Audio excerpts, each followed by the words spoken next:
కొన్ని నిబంధనలను భార్యాభర్తలు కాబట్టి ఇలా ఉండాలి అనే నిబంధనల నుంచి వచ్చిన సిస్టంలో ప్రాబ్లం ఉంది. It is not the people. So వ్యవస్థలో ప్రాబ్లం ఉందా? పెట్టేటువంటి వ్యవస్థలో ఓన్లీ వ్యవస్థ పెడుతున్న marriage institution is itself fundamentally flawed. So ముహూర్తాల బలం, ముహూర్తాల్లో కూడా ప్రాబ్లం ఉంది కాబట్టి అని సరికొత్త వాదన ఈ మధ్య కాలంలో వస్తుంది. సో వాళ్ళ రాశులు, జన్మ నక్షత్రాలు, ముహూర్తాలు నమ్మటం అనేది ఇట్స్ ఏ సూపర్స్టిషన్ ఆస్పెక్ట్ అది. So there is no scientific backing to it. సో అప్పుడు దేవుని నమ్మటం, మూఢనమ్మకాలు నమ్మటం, ముహూర్తాలు నమ్మటం అవన్నీ కూడా ఒకే కేటగిరీలో వస్తాయి. That depends on person to person. Yeah. So ఇప్పుడు సరికొత్తగా నాగ చైతన్య అండ్ శోభితాకి సంబంధించి ఎంగేజ్మెంట్ తర్వాత వస్తున్నటువంటి ఆస్ట్రాలజర్స్ వీడియోలు అవి పెడుతున్నారు. మళ్ళీ వీడు విడాకులు తీసుకుంటారు, అప్పుడు సమంతతో ఏమైందో, ఇప్పుడు అదే అవుతోంది. ఇలాంటి వాటన్నిటిని ఎలా చూస్తారు మీరు? సరే, అదే చెప్తున్నా. ఇప్పుడు ప్రతి ఒక్కరికి 2 bit ఆఫ్ ఫేమ్ కావాలి. సెలబ్రిటీస్ గురించి వాళ్ళు చేస్తున్న దాని గురించి మాట్లాడితే మనకి వ్యూస్ వస్తాయి. ఇప్పుడు ఇలా మీడియాలో మీరు క్వశ్చన్ ఎందుకు అడుగుతున్నారు, అలాంటి టాపిక్ అతను లేపాడు కాబట్టి, అతను అది లేపాడు కాబట్టి మీరు అడుగుతున్నా, అది తనకు కావాల్సింది కూడా అదే. ఇప్పుడు దీంట్లో ముహూర్తాల ఇది ఏదైనా అవుతుందా అవ్వదా అనే దాంట్లో విన్నోళ్ళు కొంతమంది నమ్ముతారు, కొంతమంది నమ్మరు, కొంతమంది ఎంటర్టైన్గా తీసుకుంటారు. సో మన లైఫ్లో ఏం చేసినా అదే finally it comes to entertainment. Yeah. So ఇప్పుడు సెలబ్రిటీల ఇళ్లలో పెళ్ళిళ్ళు అవుతున్నాయి అనుకుంటే ఎందుకని దాని గురించి అంత మాట్లాడుకునే పరిస్థితి వస్తుందంటారు? Because their celebrity. అంతకన్నా సింపుల్ ఆన్సర్ ఏముంది? మా పక్కింటి గురించి చెప్తే ఎవరికి ఉండదు కదా. ఎవరో ఒక స్టారు, ఒక పొలిటికల్ పర్సను, ఏదో ఒక విధంగా చాలామందికి తెలిసిన మనిషి గురించి మాట్లాడితేనే ఎంటర్టైన్మెంట్ వస్తుంది. వేరే వాళ్ళతో రాదని కాదు, అది లిమిటెడ్ సర్కిల్లో ఉంటుంది. అది వైడర్ సర్కిల్ కావాలంటే you always have to target A celebrity. So పెళ్లి వ్యవస్థకు సంబంధించి అవుతున్నటువంటి లోపం, ఎక్కడ లోపం ఉంది అంటే వ్యవస్థలోనే లోపం ఉంది. ఎలా ఉండాలంటారా? అదే చెప్తున్నాను. వ్యవస్థలో ఉందంటే మనకున్న ఇండిపెండెన్స్, మనకున్న మైండ్ సెట్లో ఇద్దరిని కలిపి ఒక చోట ఉంచటం, అది పెళ్ళి అనే పేరుతోటి వాళ్ళని బంధించడం అనేది that is where the problem comes. ఇప్పుడు ఒక ప్రాబ్లం ఏమొస్తుంది, ఇప్పుడు హస్బెండ్ ఉన్నాడు అనుకోండి, హీ నోస్ హిజ్ రిలేటివ్స్, ఆ పేరెంట్స్ అవ్వచ్చు, తన సిస్టరు, వీళ్ళు ఇంట్లో చేసే పని వాళ్ళు ఉంటారు, అందరూ కూడా ఇప్పటి నుంచో తెలుసు. కొత్తగా వచ్చిన అమ్మాయికి వాళ్ళు తెలియదు. అప్పుడు వీడికి వాళ్ళ మీద ఉన్న అభిప్రాయాలు సేమ్ అభిప్రాయాలు అమ్మాయికి రాకపోవచ్చు. Which is one of the big reasons why the daughter in law versus the family ఎందుకు ఉంటుంది అంటే అదొక point. And it is naturally understandable. అది నేను గబుక్కుని మిమ్మల్ని కలిస్తే మీ మీద నాకున్న అభిప్రాయానికి, మిమ్మల్ని మీ గురించి ఎప్పటి నుంచో తెలిసిన వాళ్ళకి అభిప్రాయానికి ఎలా సింక్ కుదురుతుంది?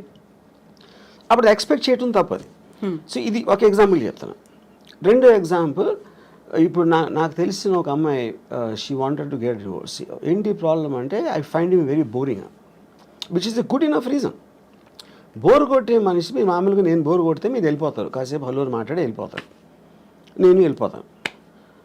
కలిసే ఉండాలి అంటే బోర్ కొట్టించి కొడితే ఎలా సాధ్యం అది? She might find something else more interesting, someone else more interesting. అప్పుడు మీ లైఫ్ మీకోసమే బతకాలి అని ఒక అండర్స్టాండింగ్ మీకు వచ్చినప్పుడు, ఇంకొకళ్ళ కోసం నా లైఫ్, నా టైము నేను సాక్రిఫైస్ చేయను. ఆ ఇండిపెండెన్స్లోంచి వస్తుంది ఆ బ్రేక్అవే అనేది. సో మ్యారేజ్ అనేది ఒరిజినల్గా క్రియేట్ చేసినప్పుడు ఓకే, భర్త భార్య ఇద్దరు వాళ్ళ పిల్లలుగా అంటారు, పిల్లల్ని పెంచుతారు, చదివిస్తారు, వాళ్ళు ఏదో చేస్తారు. ఫ్యామిలీ ఆస్పెక్ట్ అనేది సొసైటీ కోసం చేసింది, ఇండివిజువల్ కోసం చేసింది కాదు. ఎప్పుడైతే ఇండివిజువల్ ఫ్రీడమ్ అనేది పెడితే ఇలాంటి ఇలాంటి ఇన్స్టిట్యూషన్స్ అని కనబలేకపోతాయి. సో ఈ పెళ్ళిళ్ళు అనేటువంటి వ్యవస్థ లేకుండా ఈ మధ్య కాలంలో వచ్చినటువంటి లివ్ ఇన్ రిలేషన్, దాంట్లో కూడా గొడవలు అవుతున్నాయి, దాంట్లో హ్యాపీగా విడిపోతున్నారు. కరెక్ట్. ఇప్పుడు పెళ్ళి అనేది వేరే వాళ్ళకి చెప్పడానికి, లివ్ ఇన్ రిలేషన్షిప్ అనేది వాళ్ళిద్దరికి ఉన్న పర్సనల్ ఆస్పెక్ట్. అది దట్స్ ఓన్లీ డిఫరెన్స్. యూనో, ఇక దాంట్లో లీగల్గా ఎన్ని ఇయర్స్ ఉంటే అది వ్యాలిడిటీ ఉంటుంది, ఇది అది అని. కొట్టుకుంటాం అనేది ఎలా జరుగుతుంది? మీరు అసలు ఇద్దరు ఒక చోట ఉంటే కొట్టుకోకుండా ఉండలేరు. అంటే ప్రెషర్ ఆఫ్ అది ఏమంటుంది, expectation more than anything else. Yeah. So ఇలాంటి ఇష్యూస్ రాకుండా ఉండాలంటే understanding is the better way అంటారు. అడ్జస్ట్మెంట్ అండర్స్టాండింగ్ అనేది ఈజీ చెప్పటం. I do not believe it's understanding ఉండాలండి. ఇప్పుడు ఫర్ ఎగ్జాంపుల్, ఎవరో కౌన్సిలరు, ఒక సైకాలజిస్ట్, భార్యాభర్తలు అన్యోన్యంగా ఉండాలి అని అన్నట్టు ఏదో అన్నారు, నేను యూట్యూబ్లో చూశాను. అండ్ ఫస్ట్ ఆఫ్ ఆల్ భార్య అనేది ఇట్స్ లేబుల్. అది రియాలిటీలో ఏంటి, భార్య అనేది స్పెసిఫిక్ పర్సన్. నా భార్య, తన భార్య, ముగ్గురిని భార్యలు అంటే అందరూ ఒకటేనా? కాదు కదా. The people are different. వాళ్ళ బిహేవియరు, యాటిట్యూడు, వాళ్ళకున్న ఇండివిజువల్ ఇష్యూస్, ఇలాంటివన్నీ కేస్ టు కేస్ చూడాలి. కానీ అందరినీ కలిపి లేబుల్ వేసి భార్యాభర్తలు అన్యోన్యంగా ఉండాలంటే జనరలైజ్ చేయడం అనేది మీనింగ్ లేదు. మీ భార్యని బాగా చూసుకో అంటే మీరు చెప్పారనుకోండి, ఇప్పుడు నా భార్య మీ భార్య కాదు, అప్పుడు మీరు ఎలా ఇస్తారు ఆ సలహా? అది ఏమి తెలియకుండా ఇష్యూ అది, you know. So I feel the whole concept of when the entire society in advancement is going towards individual freedom. నా ఇష్టం వచ్చినట్టు నేను బతుకుతాను, నాకు హ్యాపీనెస్ వచ్చింది నేను చేస్తాను అనుకున్న ఎవ్వరూ కూడా they can't be in the relationship unless one person completely compromises. One person completely succumb అయిపోతే ఏదో అట్లీస్ట్ ఓకే. అది సో మనకున్నటువంటి ఒక పర్సన్ కంప్లీట్గా సకంబ్ అవ్వటానికి ఎందుకు సకంబ్ అవ్వాలి నేను వేరే వాళ్ళకి అన్నది కదా. మీ ఫ్రీడమ్ మీకు ఉంది, మీ ఇండిపెండెన్స్ మీకు ఉంది. పాత రోజుల్లో ఏంటి, ఫైనాన్షియల్ ఇండిపెండెన్స్ అమ్మాయిలకి లేనప్పుడు ఇంకా వాళ్ళకి ఇంకా చేసేది లేక దే జస్ట్ అంటే ఒక స్లేవ్స్ లాగా ఉండేవారు.